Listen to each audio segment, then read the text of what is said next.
Hey guys, it's Mr. Wigand. Today we're going to look at using proportions and equations to solve percent problems. Alright, our first problem we're going to solve using a proportion. What I like to remember is when I write my proportion, it's going to always follow this form. Is over of equals percent over 100. Is, whenever I see a number in our word sentence here, a number following the word is, that number will go in the numerator. Whenever I see a word following, or a number following the word of, that number will go in the denominator. And then whatever the percent is, that's what's always going to go over 100, because percents are over 100. So I like to start off by writing the framework for my proportion and then filling everything in. So what is 24% of 150? All right, 24%, I want to start there. That's going to be our 24 over 100. That's easy. I then see this of word, and I remember of is the number that goes in the denominator. So of 150, 150 goes in the denominator. The what part, that's what I'm looking for here, and that's the only part left over, is my variable. I'm going to choose n, because I'm looking for a number. Right now, at this point, I can use some of the strategies we used with our horizontal relationships, our vertical relationships, or I can use cross products.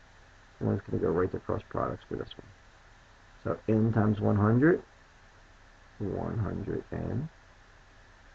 24 times 150, I'm going to use my calculator here. 24 times 150, and I get 3,600. Now I have an equation. I'll use inverse operations. Divide by 100 to solve. Cancels. 3,600 divided by 100 is 36. So what is 24% of 150? 36. All right, next problem. This one looks fairly similar, but the wording's a little different. 36 is 18% of what number? So I'm going to start with that proportion framework again, and I'm going to fill some things in. So 36 is 18%. Well, let me put the 18 over 100 in for my 18%. That's an easy place to start. Let me see that of word again. And now remember, of is denominator. Of what number? What number is the thing you don't know? It's what you're looking for. That's our variable. So I'm going to put n in the denominator where of goes. And then 36 is still left. That goes in the numerator. All right, now, once again, I can look to see for a relationship. I can do cross products. This one looks real easy to find a relationship. I happen to notice that 18 times 2 equals 36. So 100 times 2 is going to be my answer to n. And 100 times 2 is 200. So n equals 200. Real easy. My next one. This one's even worded a little bit differently than the first two, because this time it's saying 15 is what percent of 120. So as I build my framework here, I notice that they're not giving me a percent this time. What percent? So this time, instead of a number over 100, I'm going to put p over 100 because I don't know the percent. I'll use a variable. I see that of again, 120, so I know 120 goes in the denominator. Of always goes in the denominator. And then I still have that 15 left over, so that goes in the numerator. Right. At this point, I could try and find a relationship. I don't see one right away. I could probably simplify that, but I'm going to do cross products. And 120 times p, 120p. 15 times 100, 1,500. We'll solve this using inverse operations. Divide by 120. Cancels. And 1,500 divided by 120, I get 12.5. But I don't stop there, because the question was, what percent? And this isn't a percent, that's a number, so I have to make sure I add on that percent symbol. 12.5%. Now I'm done. Okay, so that's solving these percent problems using proportions. And we also have another method that we're going to look at. We're going to solve using equations. Okay? They're going to be the same questions that we used for the proportions. We're just going to use a different method. Some helpful hints. When you're writing an equation, is means equals, of means multiply, and what number or what percent, that's the variable. All right. What I like to do is I like to build the equation just as I read the sentence. So what, well, that's our variable. Then is, we said is equals 24%. All right, so I'm going to use 24%, but when we use 24% in a problem, we like to change it into decimal form. So I change it to 0.24.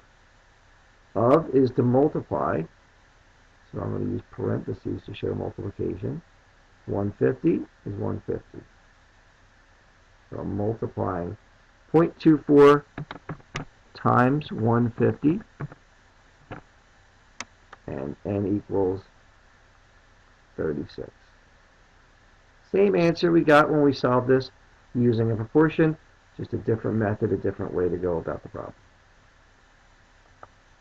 All right, our next one, 36 is 18% of what number? All right, I'm going to start here. 36 is, we know, is equals 18%. We know we're going to write that as a decimal because that's what we use. Of is multiplication. What number? I use n. I don't need parentheses or a dot here because a number next to a variable we know is multiplication. All right, I want to solve this equation now. Divided side by 0.18.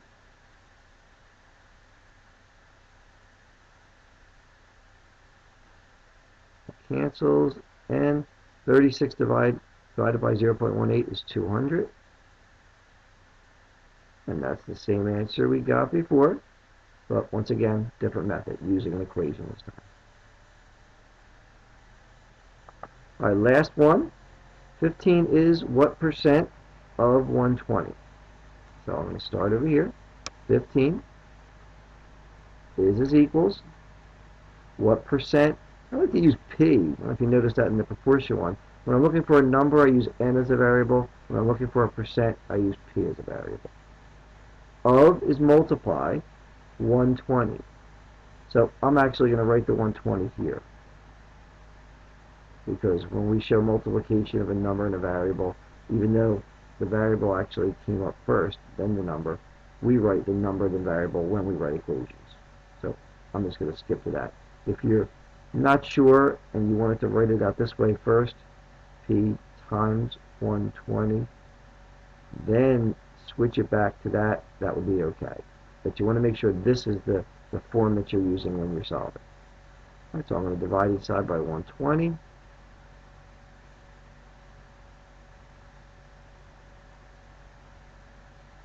That cancels. I have p. 15 divided by 120, 0. 0.125. Alright, now I don't stop there though, because it's asking for what percent, and this is not giving me a percent form. This is giving me a decimal form. So I need to change this into a percent form. So to change decimal to a percent, I multiply it by 100, or move the decimal point 2 places to the right, and I get 12.5%.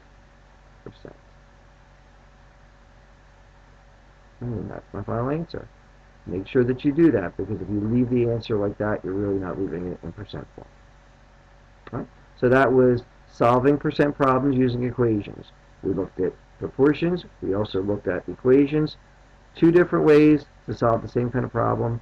You need to know how to do both kinds, but you might want to, as you're doing them, figure out which one you feel more comfortable with, because when you do have the choice, you want to pick the one that you feel best suits you. All right, good luck using proportions and equations to solve percent problems. Remember to keep practicing. That's the key to getting better at anything that we do in math. Keep practicing. All right, guys. See ya.